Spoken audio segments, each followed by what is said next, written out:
நம்ம கோயம்புத்தூர் பக்கத்துல லோ பட்ஜெட்ல எதிர்பார்த்துட்டு இருந்த ஒரு சூப்பரான ப்ராப்பர்ட்டி. அதாவது கோயம்புத்தூர் டு சிறுவாணி மெயின் ரோட்ல இருந்து ஆலாந்துறையில இருந்து 2.8 கிலோமீட்டர்ஸ் தூரத்தில் இருக்கக்கூடிய ஒரு டெவலப் பண்ணக்கூடிய ப்ராப்பர்ட்டி. இது மலை, ஒரு 5 ஏக்கர் பூமி, அடுத்தது அப்படியே நம்ம பூமி.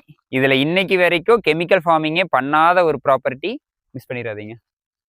அதாவது முக்கூடல் வியூவோட இந்த சைடு லெஃப்ட்ல ஆரம்பிச்சு, இந்த ப்ராப்பர்ட்டியோட லெஃப்ட் சைடில் ஆரம்பிச்சு யூ மாதிரி இருக்கக்கூடிய மலைங்க. இந்த பீக் சம்மர் இருக்கும். இந்த பீக் சம்மர்லயே கிரீனிஷா இருக்கக்கூடிய ஒரு மவுண்டன் வியூ இருக்க ப்ராப்பர்ட்டி.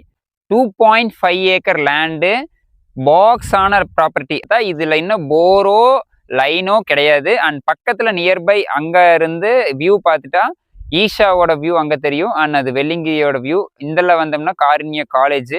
அண்ட் இந்த சைடு விராலியூரோட கலைமகள் அண்ட் ரங்கநாதன் காலேஜோட வியூ தெரியும். அண்ட் இந்த சைடு ஓவரால் வடவள்ளியோட வியூ வரைக்கும் பார்க்கலாம். அண்ட் இது இண்டஸ் காலேஜ். இது பக்கத்துல பாக்குத்தோப்பு.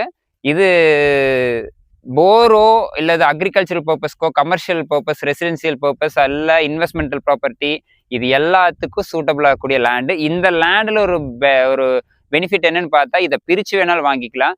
அண்ட் இந்த லேண்டுக்கு பையர், அதாவது மீடியேட்டர் யாரும் கிடையாது, டைரக்ட் டு த பையர். இதுவும் சிங்கிள் ஹேண்டில் இருக்க லீகல் பக்காவாக இருக்கக்கூடிய ப்ராப்பர்ட்டி. இந்த ப்ராப்பர்ட்டிக்கு ஆஸ்கிங் ப்ரைஸ்ன்னு பார்த்துட்டா 80 lakhs per ஏக்கரு, நெகோஷியபிள் தான். Direct to the owner of the property. இதில் வந்துட்டு ஸ்ப்ளிட் பண்ணணும் அப்படின்னா ஒரு 1/2 ஏக்கர் தனியாகவும் 2 ஏக்கர் தனியாகவும் பிரிக்கலாம். ஏன்னா அந்த மாதிரி தான் வழித்தடம் வந்து இந்த பூமிக்கு அமைஞ்சிருக்கு. So for further details follow பண்ணிக்கங்க ஃபர்ஸ்ட் ஆஃப் ஆல். அண்ட் கீழே டிஸ்கிரிப்ஷனில் நம்பர் அண்ட் கீழே இந்த நம்பர் கொடுக்குறேன். ஃபார் மோர் இன்ஃபர்மேஷன் கால் பண்ணுங்கள். Stay tune. பை.